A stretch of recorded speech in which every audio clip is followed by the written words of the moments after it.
कृपया करके अपने सब आप मंदिर के प्रांगण खाली करने के प्रयास कर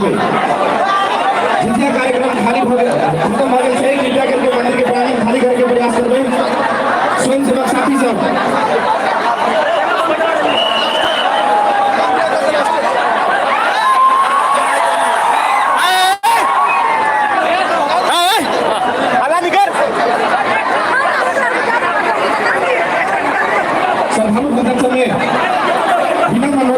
मंदिर के प्रांगण खाली करके प्रयास कर मंदिर के प्रांगण खाली करके प्रयास कर स्वयं सेवक साथी सब अपने सब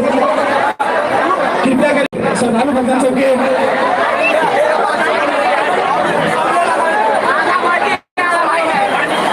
प्रभारी साथी सबसे हो